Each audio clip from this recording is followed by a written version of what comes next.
අයිබෝවන් අද අපි ඔබව රැගෙන යන්නේ හෙළ රජ දවස අභිමානයේ ලොවටම කියාපාපු අපේ අතීත අගනගරය අනුරාධපුරයට.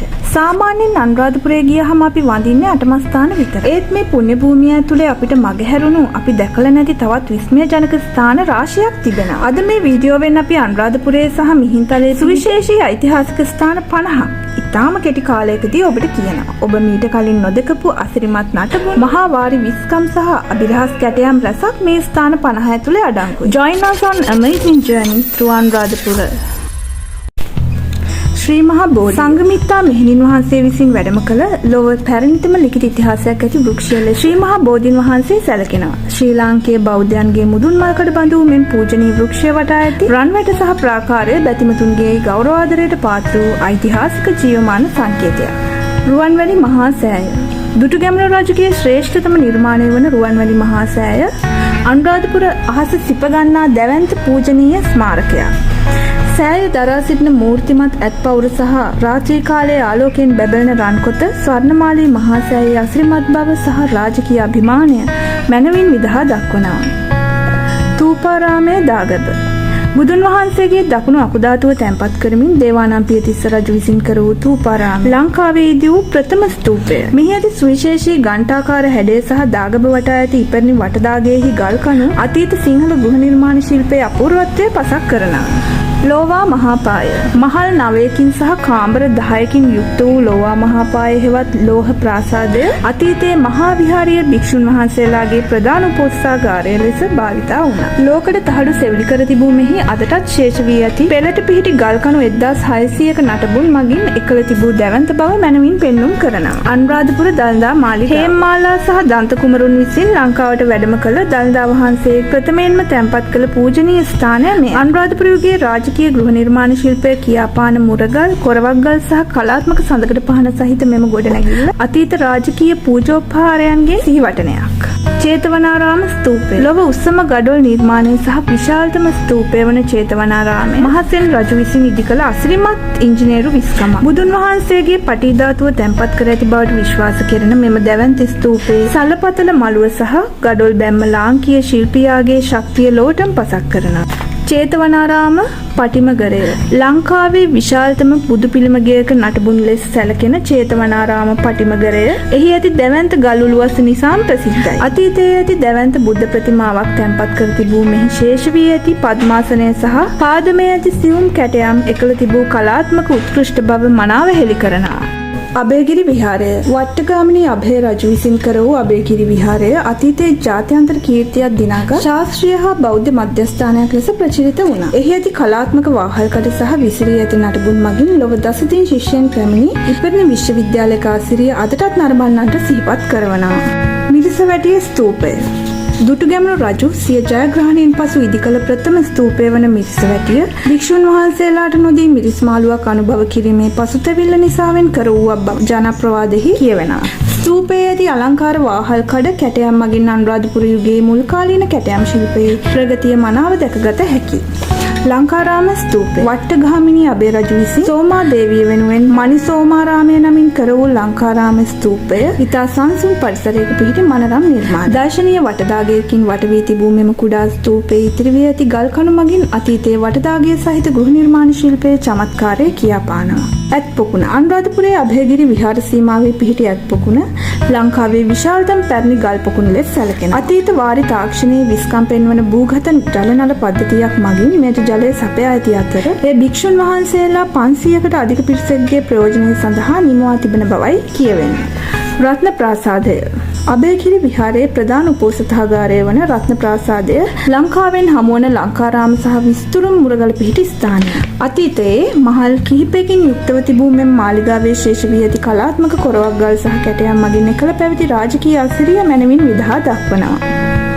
අනුරාධපුර සඳකඩ පහන අභයගිරි විහාර භූමියේ ඇති මෙම සඳකඩ පහන භව චක්‍රය සහ සසර ගමන සංකේතවත් කරන අගනා බෞද්ධ කලා නිර්මාණය. එහි නෙලා ඇති අස් සිංහ සහ ගව යන සත්ව රූප මගින් සංසාරයේ විවිධ අවස්ථා නිරූපණය කරන අතර එය අනුරාධපුර යුගයේ කැටයම් ශිල්පයේ උච්චතම අවස්ථාව ලෙස දැක්විය හැකියි. ඉසුරුමුණිය රජමහා විහාරය පර්වතයක් ඇසුරේ ඉදි වූ ඉසුරුමුණිය විහාරය එහි ඇති අලංකාර පොකුණ සහ ලොව සුපිතල ඉසුරුමුණි පෙම් යුවල කැටයම නිසා ප්‍රසිද්ධියට පත් වී තිබෙනවා. ආධ්‍යාත්මික සුවය මෙන්ම මිනිසා සහ අශ්වහිස වැනි අද්භූත කැටයම්ද මෙහි ඇති කලාත්මක වටිනාකම තවත් තීව්‍ර කරනවා. රන්මසු උයන රාජකීයන්ගේ විනෝදාස්වාදය සඳහා නිම වූ රන්මසු උයන ජල තාක්ෂණය සහ ගෘහ නිර්මාණ ශිල්පයේ මුසු මනරම් උද්‍යානයක්. මෙහි ඇති සක්වල චක්‍රය නොහොත් ස්ටාර්ගේට් නම් කැටයම තවමත් අභිරහසක්ව පවතින විශ්වයේ සිටියමක් ලෙස සැලකෙන අතර පර්වතයේ නෙළු ආසන මෙහි අසිරිය වැඩි කරනවා. කූට්ටම් පොකුණ පැරණි සිංහල ජල ඉංජිනේරු ශිල්පයේ ප්‍රගතිය විදහා දක්වන කූට්ටම් පොකුණ භික්ෂුන් වහන්සේලාගේ ජල අවශ්‍යතා සඳහා නිම වූ කලාත්මක නිවුන් පොකුණු යුගලයක්. ජලය පිරිපහදු කිරීමට යොදාගත් අසිරිමත් පෙරණ පද්ධතියක් සහ එහි ඇති සියුම් කැටයම් අතීත ශිල්පීන්ගේ දක්ෂතාවය මැනවින් පෙන්වනවා. වෙස්සගිරිය අතීතයේ භික්ෂුන් වහන්සේලා භාවනා යෝගී වැඩ විසූ වෙස්සගිරිය ලෙන් සහ ගල් පර්වත වලින් සැදුම්ලත් ආරණ්‍ය සේනාසනයක්.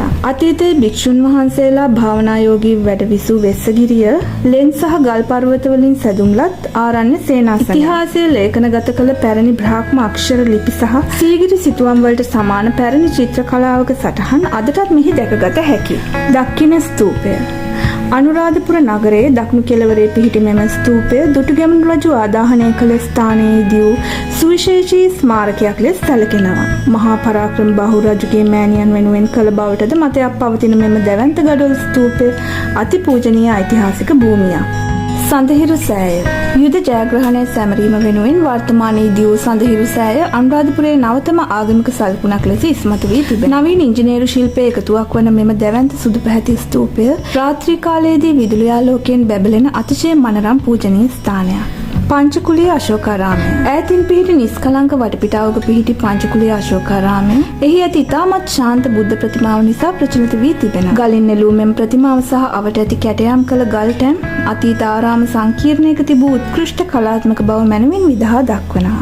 විජයාරාම ස්තූපය අනුරාධපුර නගරයෙන් මදක් පිටත කැලෑබද ප්‍රදේශයක පිහිටි විජයාරාමය මහායාන බෞද්ධ බලපෑමක් ඇති බවට සැලකෙන පැරණි ආරාමයක්. මෙහි ඇති මූර්ති සහ කැටයම් අනෙක් විහාරවලට වඩා වෙනස් ස්වරූපයක් ගන්නා අතර එහි නිස්කලංක සලපතල මළුව ගවේෂණාත්මක සංචාරකීන්ට අපූර්ව අත්දැකීමක් ලබා දෙනවා. පළමුවන විජයබහු රජුගේ මාලිගය පොළොන්නරු යුගයේ ආරම්භ අනුරාධපුර පාලනය කළ පළමුවන විජයබහු රජුගේ වාසස්ථානය ලෙස මෙම මාලිගය සැලකෙනවා. අතිශය කලාත්මක මුරගල් සහිත දොරටු සහ ශක්තිමත් ගල් පාදම් මගින් අතීත රාජකීය සැප පහසුකම් මෙන්ම ආරක්ෂාව පිළිබඳවද මැනවින් සාක්ෂි දරනවා. බටහිර ආරාම සංකීර්ණය වනාන්තරයේ මැද පිහිටි බටහිර ආරාමයේ යනු පන්සකුලික භික්ෂුන් වහන්සේලා වෙනුවෙන් නිම වූ අතිශය සරල ආරාම සංකීර්ණය. භාවනායෝගී පරිසරයකින් යුත් මෙහි ඇති අලංකාර කැටයම් සහ වැසිකිලි ගල් සහ ගල් පාලම් බාහිර ලෝකෙන් වෙන් වූ විනයගරුක ජීවන රටාවක් පෙන්눔 කරනවා. පැරණි රෝහල වෙදහල ලොව පැරණිතම සංවිධානාත්මක රෝහල් පද්ධතියක සාධක පෙන්වන අනුරාධපුර වෙදහල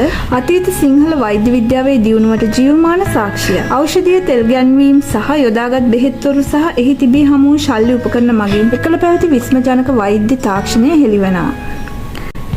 පෙරමියන් කුලම් ගල් පාලම මල්වතුය හරහා දැවැන්ත ගල්පුර යොදා නිමවා ඇති පෙරියන් කුලම් පාලම කිසිදු බදාමයකින් තොරව ගල් එකිනෙක මත තබා කළ ඉංජිනේරු විස්කමක්. පැරණි ප්‍රවාහන මාර්ග පද්ධතියේ වැදගත් සන්ධිස්ථානයක් වූ මෙහි ඇති ගල් කණු අදටත් අතීතයේ ශක්තිමත් බව කියාපානවා. නකා වෙහෙර අනුරාධපුරයේ දක්නට ලැබෙන දුර්ලභ ගෘහ නිර්මාණ ශිල්පයක් වන නකා වෙහෙර හතරැස් හැඩයකින් යුත් ගඩොල් ස්තූපයක්. පැරණි චීන ස්තූප වලට සමානකමක් දක්වන බව පැවසෙන මෙහි උස ඇති බිත්ති සහ සුවිශේෂී හැඩය පුරාවිද්‍යාත්මක අතින් මහත් වටිනාකමක් ගන්නවා. දීඝපාෂාණ ලෙන මිහින්තලේ පූජනීය භූමියේ පිහිටි දීඝපාෂාණ ලෙන යනු අතීත රහතන් වහන්සේලා වැඩ සිටි අතිශය සංසුන් ගුහාවක්. වැසි ජලය ඇතුළට නොයන ලෙස කලාත්මකව කටාරම් කොටා සකසා ඇති මෙම දිගු ලෙන භාවනායෝගීව සිටීමට සුදුසු පූජනීය වටපිටාවකින් යුක්තයි. සීලා චේතිය කුජ්ජතිස්ස දාගැබ මහා විහාර සීමාව තුල පිහිටි සීලා චේතිය හෙවත් කුජ්ජතිස්ස දාගැබ කනිට්ටතිස්ස රජු විසින් කර වූ කුඩා ගඩොල් ස්තූපයක්. නටබුන් වූ ප්‍රාකාරයකින් සහ දාගැබ මළුවකින් යුත් මෙම ස්ථානය අනුරාධපුර පූජනීය නගරයේ සැඟවුණු ඉතිහාසය මතකයට රැගෙන එනවා. අනුරාධපුර පුරාවිද්‍යා කෞතුකාගාරය අනුරාධපුරයෙන් හමු වූ වටිනා පුරාවස්තු රැසක් මෙහි ප්‍රදර්ශනය කෙරෙන අතර බුද්ධ ප්‍රතිමා මුරගල් සහ කොරවක් ගල් වලින් සමන්විත මූර්ති එකතුවක්ද දැකගත හැකියි. එසේම අතීත ජන ජීවිතය හා ආර්ථිකය විදහා දක්වන පැරණි කාසි හා උපකරණ රැසක් මෙම ඓතිහාසික ගොඩනැගිල්ල තුල සුරක්ෂිත කර තිබෙනවා. චේතවනාරාම කෞතුකාගාරය චේතවනාරාම භූමියෙන් හමු වූ සුවිශේෂී පුරාවස්තු සඳහාම වෙන් වූ මෙහි අතීතයේ ලංකාව සහ විදේශ රටවල් අතර පැවති වෙළඳ සම්බන්ධතා පෙන්වන පබළු හා මැණික් වර්ග දැක්ගත හැකියි. චේතවන ස්තූපය අවට කැණීම් වලින් හමු වූ පැරණි මැටි බඳුන් ඇතුළු ඓතිහාසික වස්තු රැසක් මෙහි ප්‍රදර්ශනය කෙරෙනවා. අභයගිරි කෞතුකාගාරය. චීන සංචාරක ෆාහියන් හිමියන්ගේ වාර්තා සිහිපත් කරන මෙම කෞතුකාගාරය තුළ අභයගිරි සංකීර්ණයෙන් හමු වටිනා ලෝකඩ පිළිම එකතුවක් දැකගත හැකියි. අනුරාධපුර යුගයේ රන් රිදී ලෝහ කර්මාන්තයේ දියුණුව පෙන්වන සිතුවම් සහ ආභරණ ඇති සුවිශේෂී පුරාවස්තු මේ අතර වේ. ජනකලා කෞතුකාගාරය. අතීත හෙළගැමි ජීවිතය සහ සංස්කෘතිය පෙන්වන මෙහි පැරණි ගැමි නිවසක ආකෘතිය මෙන්ම එදා ගැමියන් පරිහරණය කළ වංගෙඩි මිරිස් ගල් වැනි සරල මෙවලම්ද තිබෙනවා. මීට අමතරව ගොවිතැනට ආවේනික වූ පැරණි කෘෂිකාර්මික ආයුධ සහ උපකරණ රැසක් මෙහිදී ඔබට නරඹා දැක බලා ගන්න පුළුවන්. තිසා වැව. දේවානම්පියතිස්ස රජු විසින් කර වූ තිසා වැව අතීතයේ සිටම ශ්‍රී මහා බෝධිය සහ රුවන්වැලි සෑයට ජලය සැපූ ප්‍රධාන ජීවනාලිය. පැරණි වාර ඉංජිනේරුවන්ගේ දක්ෂතාවය පෙන්වන රළපනාම සහිත මෙම වැව් බැම්ම සවස් කාලයේ හිරු බැස යන දසුන නැරඹීමට අතිශය සුන්දර ස්ථානයක්. බසවක්කුළම වැව. පණ්ඩුකාභය රජු විසින් අබේ වැව නමින් කර වූ මෙය අනුරාධපුරයේ පැරණිතම වැව වන අතර නගරයේ ජල අවශ්‍යතාව වෙනුවෙන් කළ ප්‍රථම වාරි නිර්මාණය. ස්වභාව ධර්මයේ සහ ආගමික පසුබිම එකට එක් වූ මෙහි බැම්ම මත සිට බලන විට පසුබිමෙන් පෙනෙන ස්තූපය ඉතා මනරම් දර්ශනයක් මවයි. නුවර වැව. වට්ටගාමිනී අබේ රජු විසින් කර වූ බවට සැලකෙන නුවර වැව අනුරාධපුරයේ ඇති විශාලතම වැවක් ලෙස හඳුනාගත හැකියි. නගරයේ දේශගුණය පාලනය කරන ප්‍රධාන ජලාශයක් වන මෙහි සංසුන් ජලතලය සහ වෘක්ෂලතා පිරි වටපිටාව සංචාරකයන්ට සංසුන් බවක් ලබා දෙනවා. නච්චාදුව වැව. මුරාගල් සහ පැරණි වාරිතාක්ෂණයෙන් පොහොසත් නච්චාදුව වැව ජල පාලනය සඳහා මුල් කාලයේ යොදාගත් අපූර්ව වාන්දොට්ටු සහිත විස්මිත නිර්මාණයක්. වනජීවීන් සහ පක්ෂීන් ගැවසෙන සොඳුරු ජල පාරාදීසයක් වන මෙහි ස්වභාවික සෞන්දර්යයෙන් පිරි උද්‍යානයක් බඳුයි. අනුරාධපුර ස්තූප නැරඹුම් ස්ථාන. අනුරාධපුරයේ සියලු ස්තූප එක පෙරට පෙනෙන මෙම ස්ථානය වීඩියෝගත කිරීමට සහ ඡායාරූප ගැනීමට මනරම් පසුබිමක් ලබා දෙනවා. විශේෂයෙන්ම හිරු උදාවන මොහොතේ ස්වර්ණාලෝකයෙන් ස්තූප නැහැවී යන දර්ශනය නරඹන්නන්ගේ නෙත්සිත පිනවන සුන්දර මොහොතක්. අනුරාධපුර ස්වභාවික උද්‍යාන. සංචාරකයන්ට විවේකීව කාලය ගත කළ හැකි හරිත උයනක් වන මෙහි මනරම් ඇවිදින මාවත් විවිධ ශාක හා මල් වර්ග දැකගත හැකි. ළමා උද්‍යානයන් සහ පොකුණු වලින් සමන්විත මෙම පරිසරහිතකාමී වටපිටාව ඓතිහාසික චාරිකාවක වෙහෙස නිවාගත හැකි කදිම ස්ථානයක්. මිහින්තලේ රජමහා විහාරය.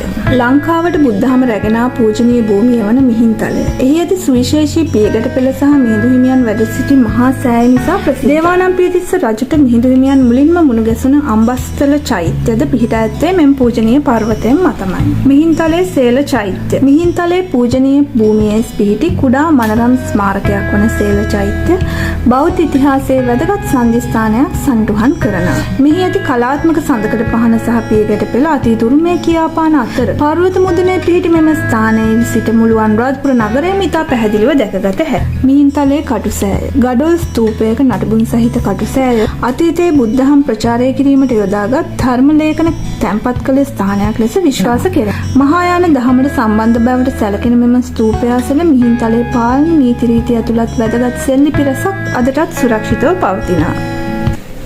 කළුදිය පොකුණ. ජලයේ ඇති අඳුරු පැහැය නිසා එම නම ලැබී ඇති කළුදිය පොකුණ. පර්වත සහ ලෙන් ආශ්‍රිතව ඉදි වූ අතිශය සංසුන් ආරණ්‍ය සේනාසනය. ස්වභාවික සෞන්දර්ය සහ ආධ්‍යාත්මික නිහඬතාවයකට මුසු මෙම පොකුණ මතර වැටෙන තුරු සෙවණැලි මගින් මනරම් පරිසරයක් නිර්මාණය කරනවා. කළුදිය පොකුණ තපෝචනය. භාවනා යෝගී භික්ෂුන් වහන්සේලා වැඩ සිටි රමණීය ලෙන් සමූහයකින් සැදුම්ලත් මෙම තපෝචනය වැසි ජලය පාලනය කිරීමට කටාරම් කෙටු පැරණි නිර්මාණ ශිල්පය මැනවින් පෙන්වනවා. වනාන්තරයේ නිශ්ශබ්දතාවයේ රජයන මෙම ස්ථානය අනුරාධපුරයට යන අයෙකුට අනිවාර්යෙන් නැරඹිය යුතු සැඟවුණු පාරාදීසයක්. අවකන බුද්ධ ප්‍රතිමාව. ධාතුසේන රජු විසින් කර වූ අඩි 40කට වඩා උස ඇති අවකන පිළිමය එකම පර්වතයක නෙළූ ලොව විශිෂ්ටතම හිටි පිළිමය ලෙස සැලකේ. පිළිමේ සිවුරේ රැලි සහ මුහුණේ ඇති ශාන්ත බව මගින් පැරණි ගල් වඩුව සතු අසිරිමත් කලා කෞශලය ලොවටම විදහා දක්වනවා. රැස් වෙහෙර. සැසරුව බුද්ධ ප්‍රතිමාව. ගල්ලෙනක් තුල නෙලා ඇති රැස් වෙහෙර හිටි පිළිමය අවකන පිළිමයට සමාන තවත් අසිරිමත් නිර්මාණයක් වන අතර ඒ නිම නොකළ ස්වරූපයක් ගනී. රහතන් වහන්සේලා වැඩ සිටි පූජනීය ලෙන් 99කින් වට වූ මෙම විහාරය අවකන සහ සැසරුව ශිල්පීන් අතර පැවති තරගය පිළිබඳ ජනප්‍රවාදය නිසා තවත් ප්‍රසිද්ධයි. හත්තිකුච්ච විහාරය. සිරිසඟ බෝරජ සිය හිස දන් දුන් ස්ථානය ලෙස සැලකෙන හත්තිකුච්ච විහාරය ඇත්කුස හැඩයගත් පර්වතයන් මැද පිහිටි ඓතිහාසික ස්ථානයකි. නටබුන් ගොන්නු පිළිම ගෙවල් සහ ස්තූප වලින් සමන්විත මෙම භූමිය අනුරාධපුරයේ සිට ආධුනික මාර්ගයේ හමුවන විශේෂ උරුමයකි. කලාවැව ජාතික උද්‍යානය දාතිසේන රජුගේ වාර 20කම් වන කලාවැව ආශ්‍රිතව පිහිටි මෙම උද්‍යානය දලඇතුන් සහ අලිරැළ බහුලව දැක්කත හැකි මනරම් ස්වභාවික කලාපයක්. වනජීවී ලෝලීන්ට සහ ඡායා රූප ශිල්පීන්ට කදිම ස්ථානයක් වන මෙම ස්ථානයේ සවස් කාලයේදී අතිශය සුන්දර දර්ශන මවනවා. තොළුවිල පුරාවිද්‍යා භූමිය අනුරාධපුර දුම්රිය ස්ථානාසල පිහිටි නිස්කලංක තොළුවිල භූමිය ලෝක ප්‍රකට තොළුවිල සමාධි පිළිමේ මුලින්ම හමු වූ ඓතිහාසික ආරාම සංකීර්ණය. අදටත් මෙහි ශේෂ වී ඇති ගල්පිය ගැට පෙළ සහ පිළිමේ තිබූ ආසනය මගින් අතීත බෞද්ධ කලා නිර්මාණවල උත්කෘෂ්ඨ බව මැනවින් පසක් කරනවා. මේ වීඩියෝ එක හොඳයි කියලා හිතනවා නම් ලයික් කරන්න, කමෙන්ට් කරන්න, තව යාළුවොත් එක්කත් ෂෙයා කරගන්න. ආයෙත් මේ වගේ ලස්සන වීඩියෝ එකකින් හමු වෙමු. සුබ දවසක්.